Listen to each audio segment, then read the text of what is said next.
जय हिंद सभी विद्यार्थियों को मैं स्वागत करता हूं आपका मेरे YouTube चैनल सीहोर वाले नरेंद्र वर्मा सर पर। और जो इंडियन ज्योग्राफी की जो अपन सीरीज चला रहे हैं, एक दो दिन थोड़ी मेरी तबीयत खराब हो चुकी थी और टाइफाइड बन चुका था, तो मैंने 2 दिन का रेस्ट लिया था। पर अब बिल्कुल मैं टनाटन हो चुका हूं, अब आपको दिक्कत नहीं आएगी। अब आपकी रेगुलर वापस मैं सीरीज जहाँ से रोकी थी, अब आपको डेली वीडियो मिल जाया करेंगे, है ना। देखिए समय खराब ना करते हुए, क्योंकि अभी सभी बच्चों के 10 तारीख से एसएससी जीडी के पेपर स्टार्ट हो चुके हैं और जो क्वेश्चन मेरे को मालूम पड़ते जाएंगे मैं आप लोगों को इसके अंतर्गत बताता जाऊंगा। और जीडी वाले जितने बच्चे घबराना नहीं, अच्छे से पेपर देना है और आपको सारे सब्जेक्ट लेके चलना है, माइनस मार्किंग है।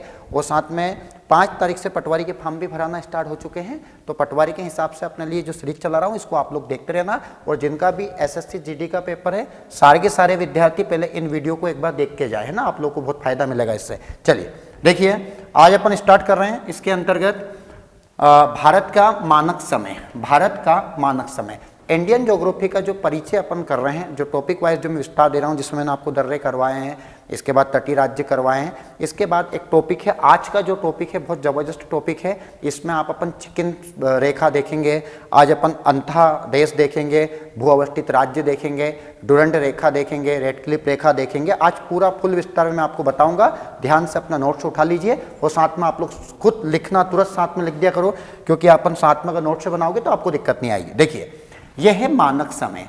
भारत का जो मानक समय अपन ने लिया है, सभी को पता है कि मानक समय का निर्धारण होता है लंदन से। एक जगह है वहां पर ग्रीनविच, तो ग्रीनविच से जो 0 डिग्री पर है वहां से पूरे विश्व का मानक समय लिया गया है।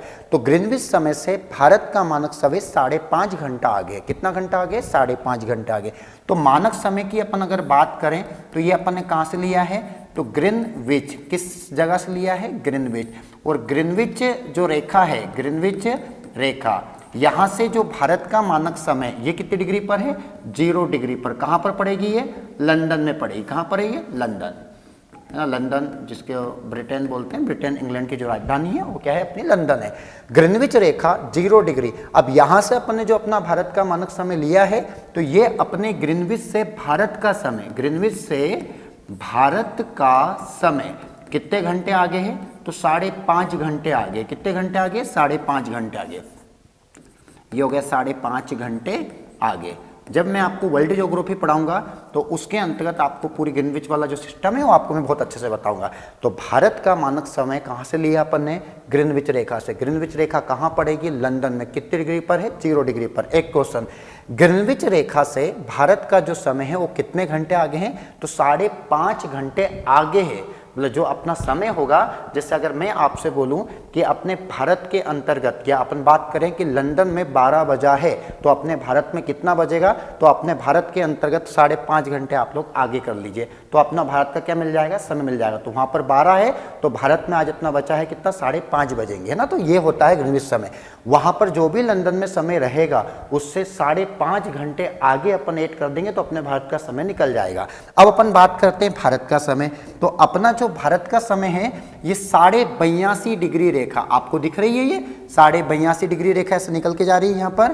तो 82.5 डिग्री रेखा से लिया है, जो इलाहाबाद के मिर्जापुर में पड़ेगा। कहाँ पड़ेगा? इलाहाबाद के मिर्जापुर। अब अपन बात करें भैया भारत का समय, ये तो अपन देखिए पूरे विश्व का समय का निर्धारण कहां पर होता है? ग्रीनविच में। वैसे बहुत सारी 24 समय जोन है, पर अपनी जो समय जोन है वो कहां से लिए अपन ने? ग्रीनविच से। यहां से अपने भारत का समय कितने घंटे आगे? 5.5 घंटे अपना समय आगे। भारत की अगर अपन बात करें तो भारत का जो समय, भारत का समय अपन ने लिया है मिर्जापुर से। कहां से लिया है? मिर्जापुर। और मिर्जापुर कहां पड़ेगा? इलाहाबाद, है ना। आजकल तो बड़ा एक सीरियल भी चल रहा है मिर्जापुर, है ना। मैं देखा होगा आपने मिर्जापुर का बड़ा स्क्रिप्ट देखी है मैंने, देखना कभी आप, गाली गलौज भी होती है, इसमें मत देखना। देखो भारत का जो समय है वो कहाँ से लिया अपन ने? मिर्जापुर से, है ना। और मिर्जापुर से कहाँ से है? कितने आप बात करें अपन तो कितनी रेखा से ही ये? तो ये 82.5 डिग्री रेखा। कौन सी रेखा आएगी? 82.5 डिग्री रेखा। ये होगी 82.5 डिग्री रेखा। अब जो ये 82.5 डिग्री रेखा है, अब ध्यान से क्वेश्चन सुनना। अब ये देशांतर रेखा है या अक्षांश रेखा है? तो मैं आपको बार बार बताता हूं कि मैप के अंतर्गत जो लेटी हुई रेखा होती है उसको बोलते हैं अक्षांश रेखा। जैसे मैंने एक ग्लोब लिया, क्या लिया? ये ग्लोब। ग्लोब के अंतर्गत जो रेखा मैंने ऐसे लेटा दी, तो इन रेखाओं को अपन क्या बोलेंगे? अक्षांश रेखा। मैप के ऊपर जो लेटी हुई रेखा उसको कहेंगे अक्षांश रेखा, और जो खड़ी हुई रेखा उसको करेंगे देशांतर रेखा। ये वाली जो रेखा है इसको क्या कहेंगे? देशांतर। मैप के ऊपर जो खड़ी हुई रेखा है उसको क्या कहेंगे? देशांतर रेखा कहेंगे, और लेटी हुई रेखा को क्या कहेंगे? अक्षांश रेखा कहेंगे। तो आप मुझे बताइए 82.5 डिग्री ये खड़ी ही है, लेटी है मैप के ऊपर, तो ये रेखा खड़ी हुई रेखा है, तो इसको अपन बोलेंगे देशांतर। क्या बोलेंगे? देशांतर।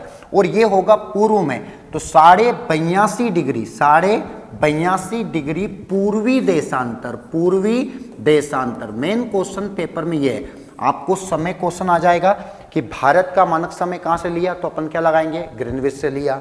कितने घंटे आगे है? 5.5 घंटे आगे है। इसके बाद अपन ने भारत का समय कहाँ से लिया, तो मिर्जापुर से लिया। मिर्जापुर कहाँ पड़ेगा? इलाहाबाद में पड़ेगा। कौन सी रेखा से है, तो 82.5 डिग्री। अब 82.5 डिग्री पूर्वी देशांतर, पूर्वी अक्षांश, इस टाइप से आपको ऑप्शन रहेगा। तो आपको क्या लगाना है कि मैप के ऊपर जो लेटी हुई रेखा होती है उसको अक्षांश रेखा बोलते हैं, और जो खड़ी हुई रेखा होती है उसको देशांतर रेखा बोलते हैं। ये जो रेखा इसको अक्षांश बोलेंगे, खड़ी हुई रेखा को क्या बोलेंगे? देशांतर। दो अक्षांश रेखा कभी भी आपस में नहीं मिलती, जैसे ये रेखा और ये रेखा आपस में कभी नहीं मिलेगी, पर देशांतर रेखाएं आपस में मिल जाती है। देशांतर रेखाएं ऐसे होती है, ऊपरी ध्रुव से दक्षिणी ध्रुव, ये उत्तरी ध्रुव हो गया, और नीचे का दक्षिण ध्रुव। आप देख रहे हो ऊपर वाला एरिया कौन सा ध्रुव है? उत्तरी ध्रुव। नीचे वाला एरिया कौन सा है? दक्षिण ध्रुव। तो उत्तर ध्रुव और दक्षिण ध्रुव कोने आपस में मिल जाते हैं, इनको कौन सी रेखा बोलते हैं अपन? देशांतर रेखा। और ऐसे लेटी हुई रेखा को क्या बोलेंगे अपन? अक्षांश रेखा। है ना, ये स्कूलों में पढ़ाया लेकिन समझ में नहीं आया। अब आपको समझ में आ रहा होगा कौन सी रेखा अक्षांश और कौन सी देशांतर। तो अब मैं आपसे बताऊं कि ये 82.5 डिग्री रेखा जैसे आ रही है, तो ये ऐसी खड़ी हुई रेखा है, तो ये क्या आएगा? पूर्वी देशांतर रेखा। है ना, जो कितने कहां से लिया अपने? 82.5 डिग्री। एक क्वेश्चन। अगला क्वेश्चन देखिए आप जो 82.5 डिग्री है भारत के कितने राज्यों से निकलती है? अब देखिए आप लोग, ये रेखा गई है, ये आई 82.5 डिग्री, अब यहां से आई, यहां से आई, जैसे ये भारत के अंतर्गत प्रवेश करती है, तो ये यहां से यहां तक जब आती है वापिस, ये वाली एरिया को अपन बोलेंगे बंगाल की खाड़ी। कौन सी खाड़ी बोलेंगे इसको? तो ये हो गई बंगाल की खाड़ी। बंगाल की खाड़ी। तो जब ये रेखा यहां पर प्रवेश करती है और यहां पर प्रवेश करती है, तो इसके बीच में 5 राज्य आते हैं। कितने राज्य आते हैं? 5 राज्य आते हैं।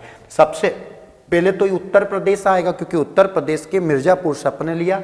उत्तर प्रदेश के जस्ट नीचे आएगा मध्य प्रदेश। पहले कौन सा राज्य हो गया? उत्तर प्रदेश। उत्तर प्रदेश के नीचे मध्य प्रदेश।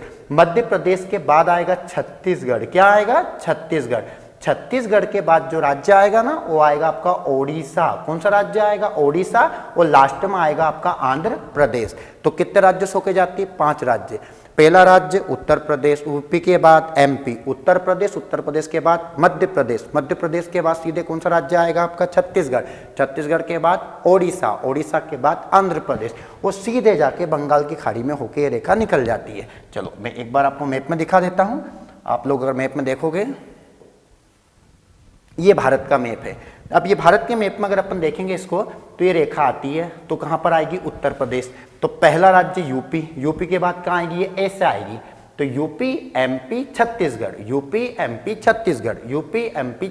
इसके बाद ओडिशा। किसको टच करेगी जब जाएगी यहां पर? ओडिशा। और ओडिशा के बाद में ये वाला जो राज्य आएगा, ये क्या आएगा? आंध्र प्रदेश। तो क्वेश्चन आता है भैया, ग्रीनविच जो रेखा है, ग्रीनविच रेखा की अपन बात करें तो ग्रीनविच रेखा से अपने भारत का समय 5.5 घंटे आगे है। एक क्वेश्चन, भारत से जो रेखा जाती है, मानक रेखा जो समय निर्धारण होता है, वो कितनी डिग्री रेखा से होता है? तो 82.5 डिग्री पूर्वी देशांतर रेखा से समय का निर्धारण होता है। एक क्वेश्चन। अगला क्वेश्चन आता है, ये भारत के कितने राज्यों से गुजरती है? तो ये भारत के 5 राज्यों से गुजरती है। मैं बार बार बोलता हूं, पहले MP UP Chhattisgarh, Odisha Andhra Pradesh, MP UP Chhattisgarh, Odisha Andhra Pradesh. मैं यहाँ लिख भी देता हूं ताकि आपको किसी प्रकार से कोई दिक्कत ना आए। सबसे पहले क्या आएगा आपका? उत्तर प्रदेश। कौन सा राज्य आएगा? उत्तर प्रदेश। उत्तर प्रदेश के बाद मध्य प्रदेश से अलग कौन हुआ? छत्तीसगढ़। तो अगला राज्य कौन आएगा? छत्तीसगढ़। छत्तीसगढ़ के बाद कौन आएगा आपका? ओडिशा। कौन सा राज्य आएगा? ओडिशा। और ओडिशा के बाद कौन सा राज्य आएगा? आंध्र प्रदेश। इन 5 राज्यों से होके 82.5 डिग्री रेखा, कौन सी रेखा? 82.5 डिग्री पूर्वी देशांतर रेखा, पूर्वी देशांतर रेखा गुजरती है। इसको बिल्कुल नोट करके आप लोग लिख लेना। तो भारत से जो मानक समय है वो अपन ने कहाँ से लिया? तो भारत का मानक समय अपन ने लिया ग्रीनविच। ग्रीनविच कहाँ पर है? लंदन में। कितने डिग्री पर? 0 डिग्री पर। समझ में आ गया होगा आपको। यहाँ से अपने भारत का समय कितने घंटे आगे? 5.5 घंटे आगे। वहाँ पर अगर 12 बजी है तो वहाँ से 5.5 घंटे आप ऐड कर लेना, जितना पूछे। अगर वहाँ 10 बजी है तो भारत में कितनी होगी? तो वहाँ से 5.5 घंटे आगे अपना समय भारत का क्या होगा? आगे रहेगा। भारत का समय कहाँ से लिया? मिर्जापुर। मिर्जापुर कहाँ पड़ेगा? इलाहाबाद। कौन सी रेखा है? 82.5 रेखा। अब 82.5 रेखा में भी क्या आएगा? पूर्वी देशांतर आएगा। कितने राज्यों से गुजरती है? 5 राज्यों से। अब ये क्वेश्चन कॉमन हो चुके हैं, हर विद्यार्थी को पता है। पर आजकल पेपर में क्वेश्चन कौन सा है कि इनमें से किस राज्य से 82.5 डिग्री मानक रेखा भारत से नहीं गुजरती? बता रहे हैं, ऐसे क्वेश्चन आ गया तो आप लोग पेपर में चीक मार दोगे। इसलिए 5 राज्य आपको यूपी, एमपी, छत्तीसगढ़, तेलंगाना दे देगा। इनमें से एक राज्य आपको हटाना होगा, इसलिए 5 राज्य आपको याद होना चाहिए। क्वेश्चन आएगा आप लोगों को कि जब भारत की मानक रेखा, कौन सी रेखा? मानक रेखा। ये अपनी मानक रेखा आ रही है, ये आ रही मानक रेखा, दिख रहा होगा सभी को। और मानक रेखा के बाद ये जा रही है आपकी कर्क रेखा। ये रेखा कौन सी जा रही है? कर्क रेखा।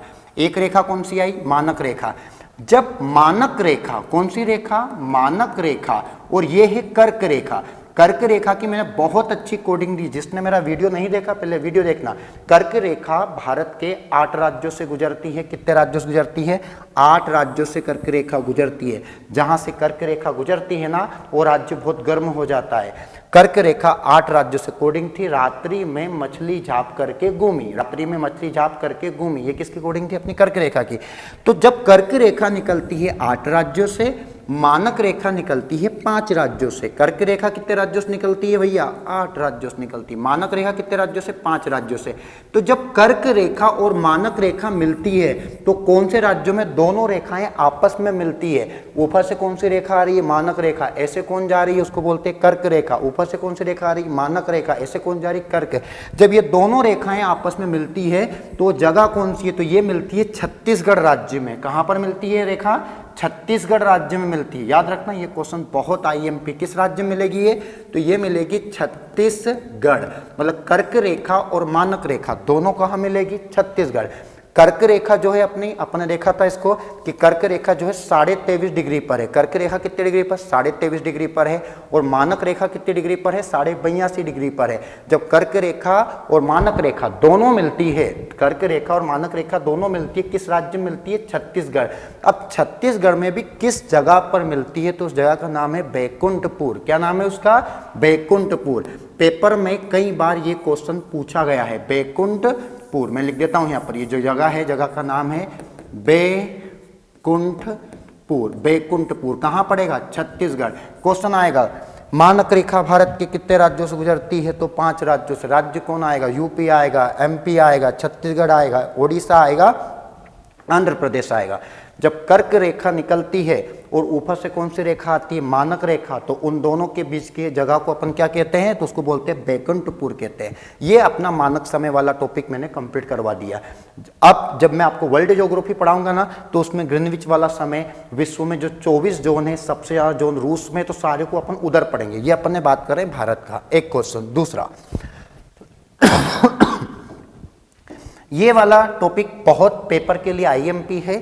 पीओके क्या होता है? एलओसी क्या होता है? एलएससी क्या होता है ना? ये बड़े विवादित जगह है। आज अपने इंडियन आर्मी के जो जवान खड़े होते हैं, जो बॉर्डर होती है, जो हम यहाँ से बच्चे तैयार करते हैं, जो आर्मी में जाते हैं यहाँ पर, तो इन्हीं सीमाओं के ऊपर खड़े होते हैं। तो इसके बारे में हर आदमी को, आम आदमी को और देश के हर भारतीय को पता होना चाहिए ये चीज़ें। देखिए, आपको एक यहाँ पर मैप दिख रहा है।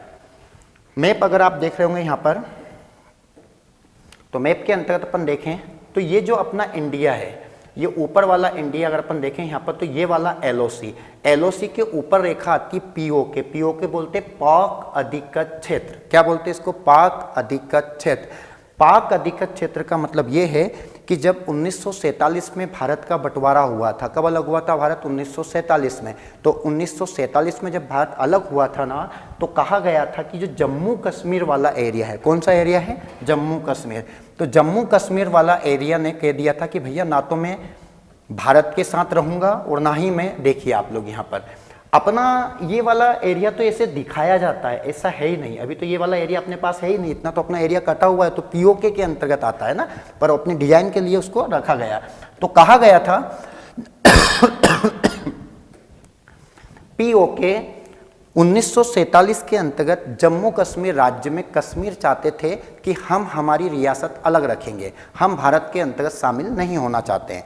जब भारत के अंतर्गत 500 रियासतें जब एक हो रही थी, सरदार वल्लभ भाई पटेल को रियासतों का जनक कहा जाता है, भारत का बिस्मार्क कहा जाता है, उन्हें लौह पुरुष कहा जाता है। किन्हें कहा जाता है? सरदार वल्लभ भाई पटेल, जिनकी 182 मीटर की नर्मदा नदी के तट पर गुजरात के अंतर्गत अहमदाबाद के अंतर्गत उनकी क्या बनाई गई है? प्रतिमा।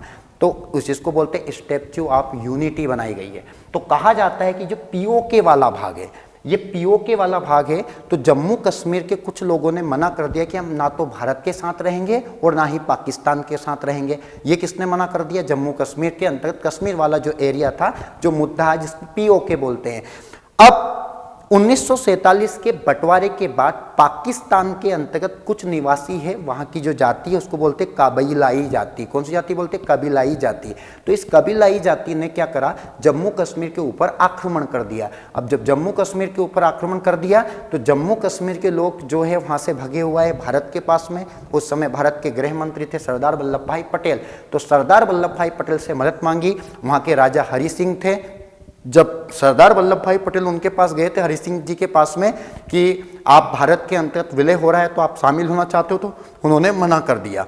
ठीक है, अब वो आ गए कि मैं तो यहाँ पर खुश हूँ, मेरी जो टीम है और मैं यहाँ का राजा हूँ जम्मू कश्मीर का, मैं नहीं रहूँगा और मैं भारत के साथ भी ना मिलना चाहता हूँ ना पाकिस्तान के साथ, मैं अपनी रियासत अलग ही रखूँगा। अब वो आ गए। अब राजा हरि सिंह के ऊपर जो आक्रमण कर दिया, वहाँ की कबीलाई जो जाति थी उन लोगों ने आक्रमण कर दिया, उनकी लड़की वड़की को उठा के लेके चले गए। अब तब जाके राजा हरि सिंह भगे हुआ है, किसके पास आए? सरदार वल्लभ भाई पटेल के पास आए कि दादा वो मेरी बच्चे को ले गए वहाँ से उठा के, तुम जहाँ मिलने की बोलो, मैं तुम्हारे हाथ जोड़ता हूँ, तुम जहाँ अंगूठा लगाओ मैं लगाने के लिए तैयार हूँ, पर मेरी बच्ची को छुड़वा दीजिए।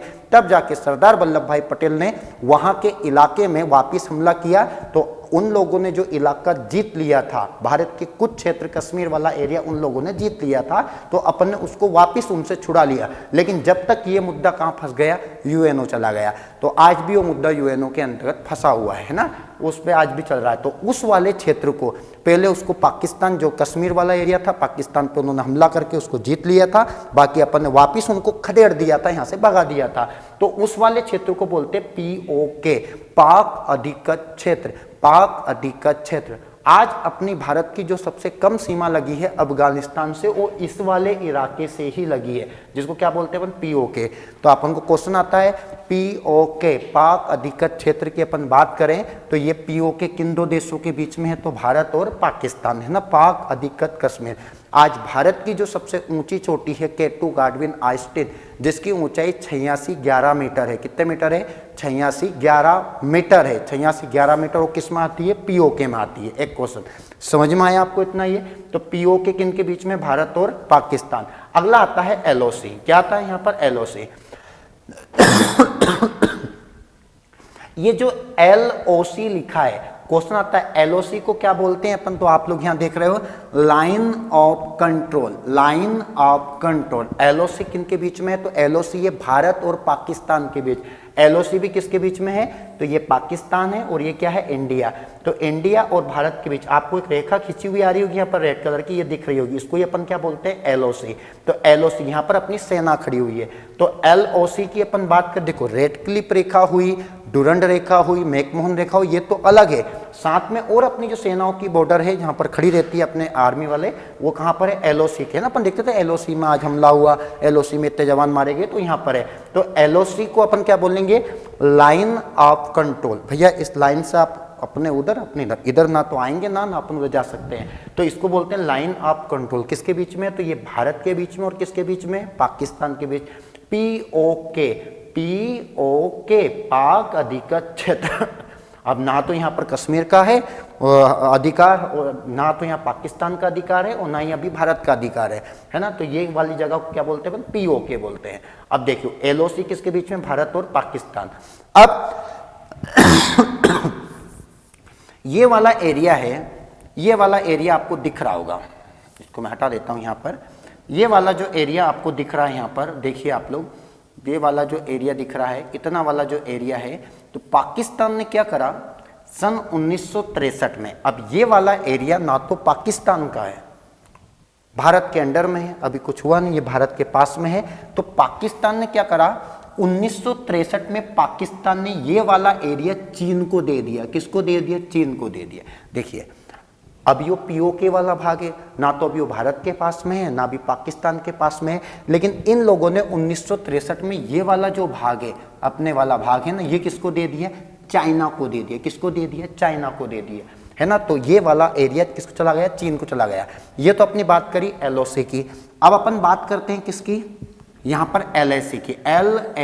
LAC को अपन बोलेंगे लाइन ऑफ एक्चुअल कंट्रोल। क्या बोलेंगे, लाइन ऑफ एक्चुअल कंट्रोल। ये है भारत और चीन के बीच। किसके बीच में है, भारत।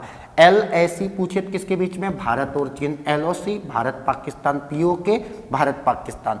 LAC की अगर अपन बात करें तो यहाँ पर क्या हुआ था, सन 1962 में जब भारत और चीन का युद्ध हुआ था, जिसको नेफा का युद्ध कहते, 26 अक्टूबर की रात थी, 1962 की बात थी, भारत और चीन युद्ध हुआ था। इस युद्ध को अपन हार गए थे और चाइना इस युद्ध को जीत गया था। तो चाइना ने क्या करा, अक्साई क्षेत्र, ये जो अपना क्षेत्र था, ये वाला इतना जो क्षेत्र था, ये वाला क्षेत्र चाइना ने क्या करा, अपने से ले लिया। अब वो युद्ध जीतेगा तो ये वाले क्षेत्र को अपने से इसने छीन लिया। ये किसका क्षेत्र था, भारत का क्षेत्र था। तो इसने अक्साई चीन, इस क्षेत्र का नाम क्या रख दिया, अक्साई चीन। 1962 में चीन ने भारत से हड़पा हुआ क्षेत्र, इसको क्या बोलते हैं, अक्साई चीन। तो अक्साई चीन और भारत के बीच में जो लाइन है उसको बोलते हैं LAC, line of actual control. समझ में आया, POK पाक अधिकृत क्षेत्र, LOC line of control. Line of control किसके बीच में, भारत और पाकिस्तान। इसके ऊपर ही आएगी POK, इसके ऊपर ही क्या आएगा, POK पाकिस्तान, और किसके बीच में आएगा, ये भारत के बीच, पाक अधिकृत क्षेत्र बोलते हैं। अक्साई चीन वाली जगह कौन सी है, तो 1962 के युद्ध में जब अपन हार गए थे तो चाइना ने ये जगह अपने से ले लिए थे धोखाधड़ी करके। और 1963 में देखो ये अपनी वाला जो क्षेत्र था, ये चीन ने, पाकिस्तान ने किसको दे दिया, चीन को दे दिया, जबकि अभी तो ना तो अभी उसका है, अभी तो कायदे में तो अभी उसका विवाद ही चल रहा है। ये कब की बात है, 1963 की बात है ना। तो ये आपको POK समझ में आ गया। मैं पूछूं भारत की सबसे ऊंची चोटी का नाम क्या है, तो भारत की सबसे ऊंची चोटी का जो नाम है वो क्या है, K2 गार्डविन आइंस्टीन, 86-11 मीटर। किस में आएगी, POK में। LOC लाइन ऑफ कंट्रोल किसके बीच में है, भारत पाकिस्तान के बीच। LAC किसके बीच में है, तो LAC किसके बीच में, भारत और चीन। ये चीजें छोटी छोटी चीजें हैं, पेपर के अंदर आ जाती है। आप लोग डायग्राम के साथ में मैं आपको बता रहा हूँ, आप लोग समझ लो इनको। 1963 में पाकिस्तान ने चीन को ये वाला POK वाला क्षेत्र किसको दे दिया, चीन को। अक्साई चीन वाला क्षेत्र पहले किसका था, भारत का, पर 1962 में इसने क्या करा, अपने से छीन लिया। अगला देखिए, अगला रेखा का नाम है चिकन नेक रेखा। कौन सी रेखा है, चिकन नेक रेखा। बहुत सारे बच्चों ने चिकन को देख के ओ मत समझना, या बहुत सारे हो सकते पहली बार ही पढ़ रहे होंगे चिकन नेक रेखा को। तो ये जो चिकन नेक रेखा कौन सी होती है, इसको अपन समझ लेंगे। देखिए ये है, बात करें अपन यहाँ पर नेपाल, ये कौन सा देश है, नेपाल है। और ये कौन सा देश है, बांग्लादेश है। ये नेपाल है, ये बांग्लादेश है। ये नेपाल है और ये क्या है, बांग्लादेश। तो ये जो नेपाल और बांग्लादेश के बीच में आप लोग देखते हो एक मोटी सी एक लाइन गई है, दीवार, इसको बोलते हैं चिकन नेक रेखा, चिकन नेक रेखा। तो यहाँ पर क्या है कि ये जो बांग्लादेश है और ये नेपाल है, चिकन नेक रेखा किन दो देशों के बीच में है, अगर आपसे पूछे तो चिकन नेक रेखा किन के बीच में है, तो ये तो बांग्लादेश के बीच में। एक कौन सा देश आएगा, बांग्लादेश, और साथ में एक कौन आएगा आपका, नेपाल आएगा। बांग्लादेश और नेपाल के बीच में कौन सी रेखा है, चिकन नेक रेखा। अब इस रेखा को बनाने वाला राज्य है पश्चिम बंगाल। कौन सा राज्य है, पश्चिम बंगाल। देखिए मैं आपको मैप में दिखाता हूं, यहाँ पर आप मैप में देखोगे थोड़ा आपको समझ में आ जाएगा। ये अपना इंडिया का मैप है। मैप के अंतर्गत जब अपन देखते हैं तो ये वाला एरिया है बांग्लादेश, ये वाला एरिया है नेपाल, है ना। मैं यहाँ लिख देता हूँ, ये वाला एरिया आपको दिख रहा होगा, ये व्हाइट वाला एरिया नेपाल है और ये वाला एरिया बांग्लादेश। और यहाँ से जो ये वाला एरिया गया इसको बोलेंगे पश्चिम बंगाल। तो पश्चिम बंगाल की जो रूपरेखा है, पश्चिम बंगाल की रूपरेखा जो ऐसी बनी हुई है यहाँ पर इस टाइप की एक दीवार के टाइप, तो ये पश्चिम बंगाल क्या करता है अगर देखा जाए तो बांग्लादेश को नेपाल से अलग कर देता है। किसको अलग कर देता है? बांग्लादेश को नेपाल से। तो ये जो पतली एक मोटी दीवार यहाँ पर जो बनती है इसको बोलते हैं चिकन नेक रेखा, जो बांग्लादेश और नेपाल के बीच में है। ये पश्चिम बंगाल में जगह पड़ेगी, सिलीगुड़ी जगह पड़ती है, यहाँ पर ये रेखा खिंची हुई है। समझ में आया होगा आप लोगों को, है ना। तो देखिए जब भी क्वेश्चन आता है चिकन नेक रेखा क्या है, तो चिकन से अपन वही नहीं समझेंगे। चिकन नेक रेखा बांग्लादेश और नेपाल के बीच ये वाला एरिया है, इसको बोलेंगे अपन पश्चिम बंगाल। पश्चिम बंगाल में जगह पड़ेगी सिलीगुड़ी। सिलीगुड़ी में एक दीवार है जो दीवार बांग्लादेश को अलग करता है नेपाल से, जिसको कौन सी रेखा बोलते हैं? चिकन नेक रेखा। अब क्वेश्चन है किन दो देशों के बीच में, तो बांग्लादेश और नेपाल के बीच में। एक क्वेश्चन अगला देखिए, अगला आएगा रेड क्लिप रेखा। ये तो नॉर्मल है लेकिन फिर भी बहुत सारे विद्यार्थियों को नहीं पता है, तो अपन इसको देखते हैं। रेड क्लिप रेखा, अच्छा याद रखना, आपको ये पता है कि रेड क्लिप रेखा भारत और पाकिस्तान के बीच में है, लेकिन याद रखना रेड क्लिप रेखा भारत और पाकिस्तान के साथ में भारत और बांग्लादेश के बीच में भी कौन सी रेखा है? रेड क्लिप रेखा। देखिए रेड क्लिप रेखा को सन 1947 में, रेड क्लिप रेखा को सन 1947 में सर सिरिल रेडक्लिफ ने खींचा था। सर सिरिल रेडक्लिफ ने खींचा था, जो भारत और पाकिस्तान के बीच में खींची गई थी 1947 में। जब बंटवारा हुआ था तो सर सिरिल रेडक्लिफ नामक व्यक्ति ने यहाँ पर एक रेखा खींची थी, आप लोग देख रहे हो यहाँ पर।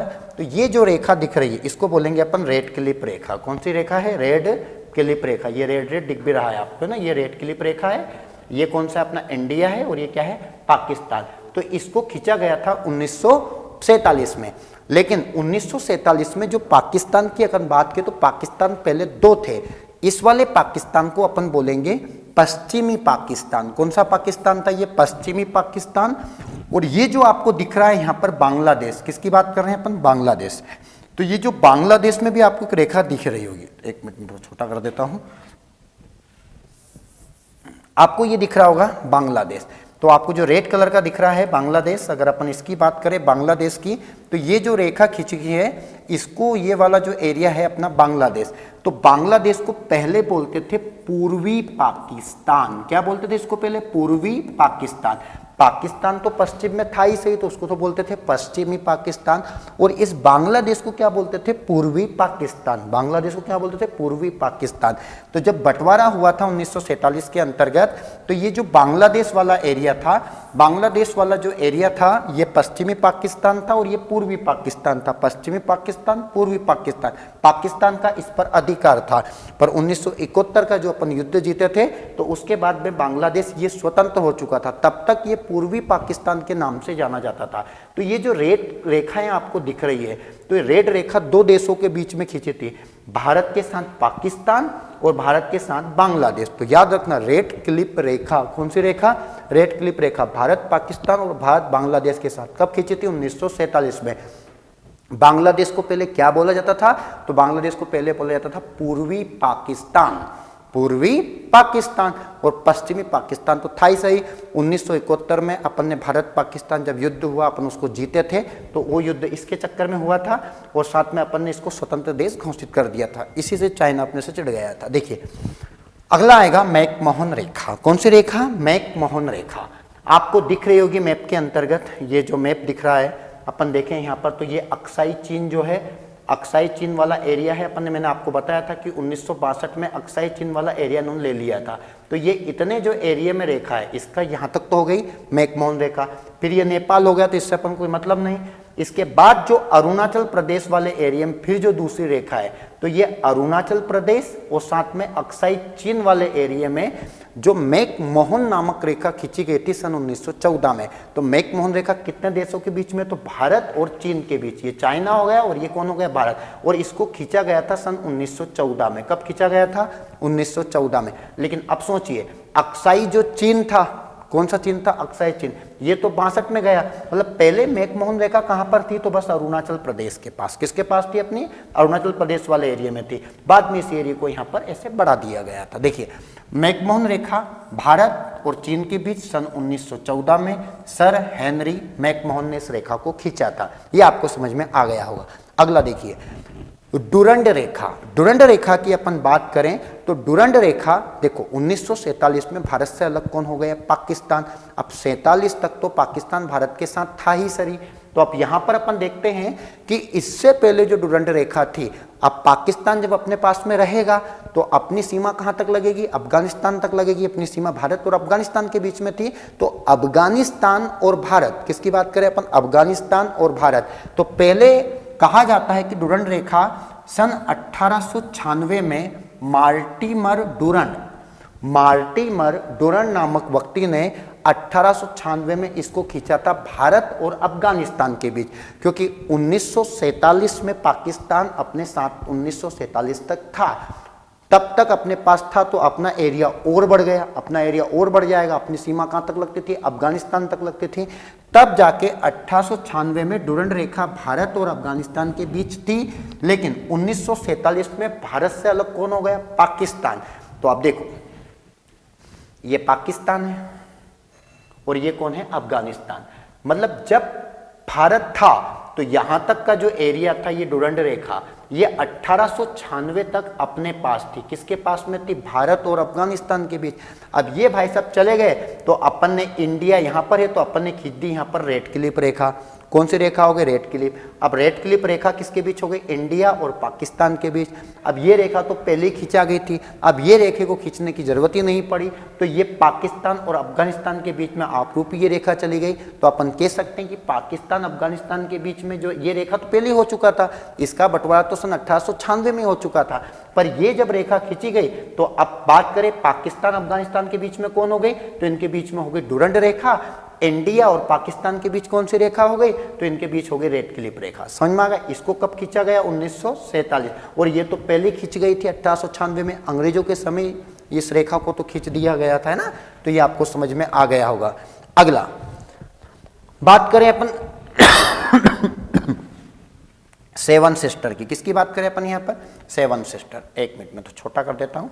सेवन सिस्टर अधिकांश बच्चों को पता होगा, लेकिन बहुत सारे बच्चे ऐसे हैं जो पहली बार तैयारी कर रहे हैं, हो सकता है उनको नहीं पता। तो मैं सारे बच्चों को देखकर पढ़ा रहा हूँ, एक एक चीज़ बिल्कुल बारीकी से बता रहा हूँ, कुछ भी नहीं छुड़वा रहा हूँ। एक एक पॉइंट नोट करके आप लिखा करो। एक एक शब्द को लिखने के साथ में जो मैं एक्स्ट्रा शब्द बोलूँ ये भी आपके पेपर का काम का, इनको भी नोट किया करो।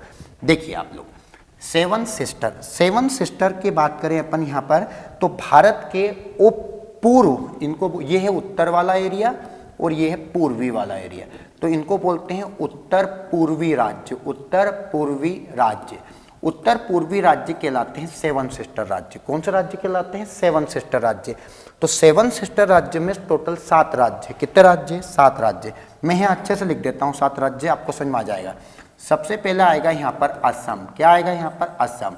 असम के बाद यहाँ पर जो राज्य आएगा वो आएगा मेघालय। क्या आएगा आपका? मेघालय।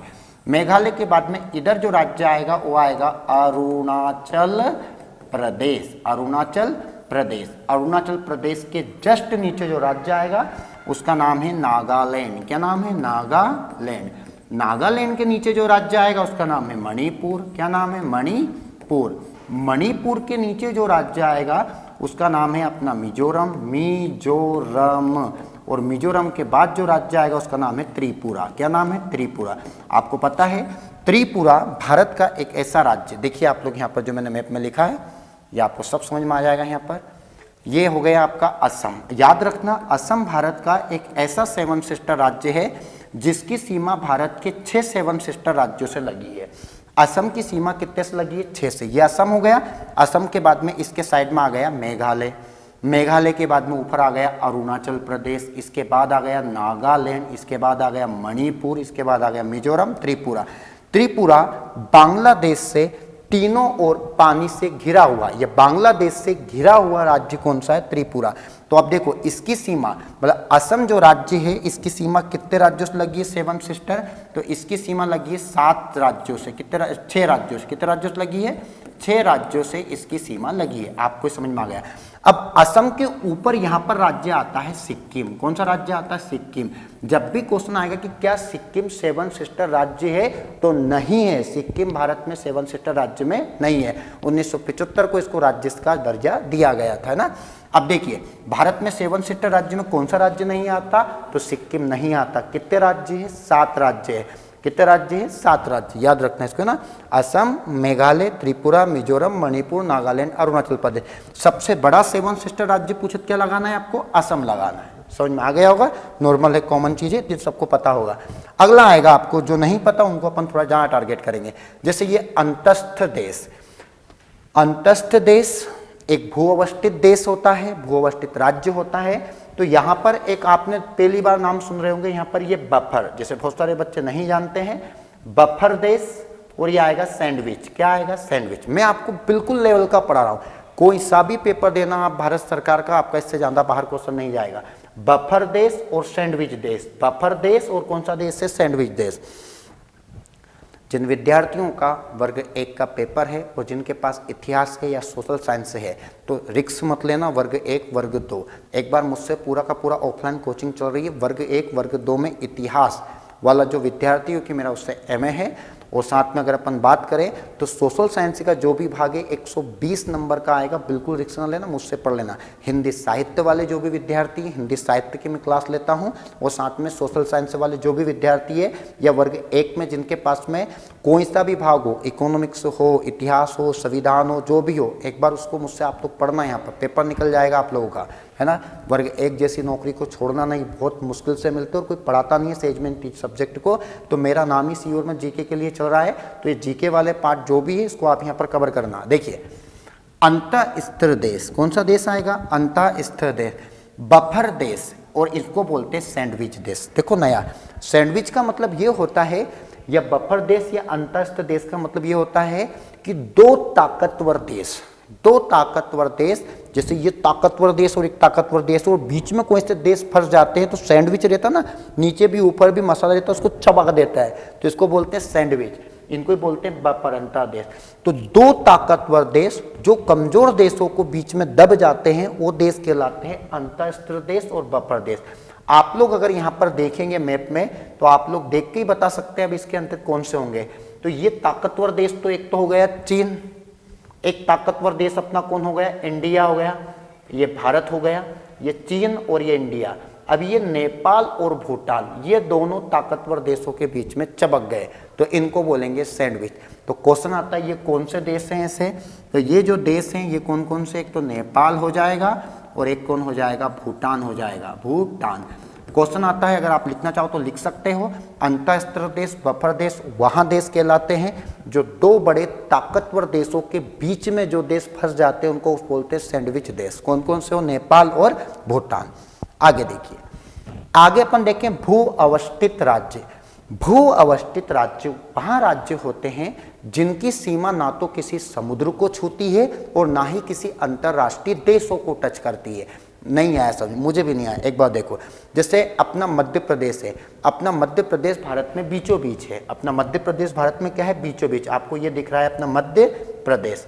अब अपन बात करें यहाँ पर मध्य प्रदेश की, तो ये मध्य प्रदेश है।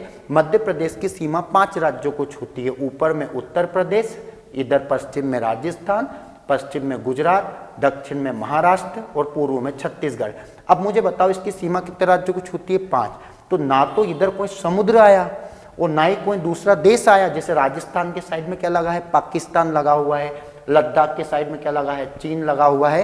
तो अपने देश ये वो राज्य है जिनकी सीमा ना तो किसी समुद्र को छूती है और ना ही किसी अंतरराष्ट्रीय देशों को छूती है। कौन से राज्य कहलाते हैं? भू अवस्थित। तो भारत में ऐसे भू अवस्थित राज्य है 5 और 2 केंद्र शासित प्रदेश। तो टोटल कितने हो गए? 7। 5 राज्य और 2 केंद्र शासित प्रदेश। कौन कौन से हैं? देखिए, पहले आएगा हरियाणा। क्या आएगा आपका? हरियाणा। अगर आप लोग देख सकते हो यहाँ पर, तो मैं आपको मैप में दिखाता चलता हूँ। ये हरियाणा है। अब हरियाणा जो है यहाँ पर, तो हरियाणा बिल्कुल बीच में है। हरियाणा के इधर राजस्थान लगा, ऊपर पंजाब लगा, इधर उत्तराखंड लगा, इधर आपका देखें तो दिल्ली, उत्तर प्रदेश, तो उसकी सीमा किसी को भी टच नहीं करती है ना। साथ में आप लोग जो भी तैयारी कर रहे हैं अपने घर पे एक बढ़िया सा मैप लगा लो इंडिया का, मजा आ जाएंगे तुम्हारी कसम। उसको देखते रहो, जो भी चीजें अपन पढ़ते हैं देखने से चीजें ज्यादा याद होती है ना। बाल विकास बोलता है देख कर सीखना और खुद से सीखना, तो आप इतने होशियार तो हो नहीं कि खुद से सीख लोगे, है ना। देख कर तो कम से कम सीख लो, आप लोग जिस सिखा रहे हैं यहाँ पर। देखिए 5 राज्य, कितने राज्य हैं? 5 राज्य, 5 राज्य भू अवस्थित और 2 केंद्र शासित प्रदेश। हरियाणा हो गया, मध्य प्रदेश हो गया, मध्य प्रदेश से अलग कौन हुआ था? छत्तीसगढ़ हुआ था, झारखंड, तेलंगाना। Haryana, MP, Chhattisgarh, Haryana, MP, Chhattisgarh, Jharkhand, Telangana. अब यहाँ पर देख लीजिए आप लोग मैप के अंतर्गत, तो आपको ये दिख ही जाएगा यहाँ पर। ये आपका ऊपर कौन हो गया? हरियाणा हो गया, हरियाणा के बाद कौन हो गया? एमपी हो गया, एमपी के बाद कौन हो गया? छत्तीसगढ़, इसके बाद कौन हो गया? झारखंड, झारखंड के बाद कौन होगा? तेलंगाना। 1 2 3 4 5, तो ये 5 राज्य कौन हो गए? भू अवस्थित राज्य। 2 केंद्र शासित प्रदेश है, उनके नाम देखो, एक तो दिल्ली हो गया, एक चंडीगढ़ हो गया। दिल्ली और चंडीगढ़, आपको पता है चंडीगढ़ कहाँ पड़ेगा? पंजाब में। पंजाब और हरियाणा की राजधानी क्या है? चंडीगढ़।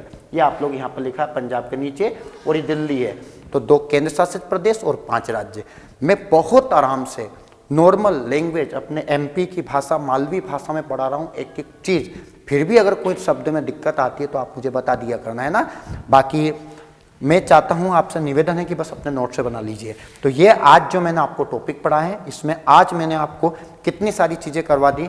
सबसे पहले मैं आपको लेकर आया था मानक समय। सबसे पहले अपन ने मानक समय पढ़ा था बहुत अच्छे से। मानक समय के बाद में फिर अपन ने POK, LOC और साथ में LAC पढ़ा। इसके बाद अपन ने चिकन देश कौन से होते हैं, इसके बाद रेड क्लिप रेखा का विस्तार देखा। इसके बाद मैकमोहन रेखा पढ़ी अपन ने, डुरंड रेखा पढ़ी, डुरंड रेखा पर 7 सिस्टर पढ़े, 7 से अंतः देश, अंतः देश के बाद में भू अवस्थित राज्य और केंद्र शासित प्रदेश। एक बार इन वीडियो को 1-2 बार देखा करो, दिमाग में वैसे ही बैठ जाएगा, साथ में नोट से बना। जय हिंद सभी साथियों को।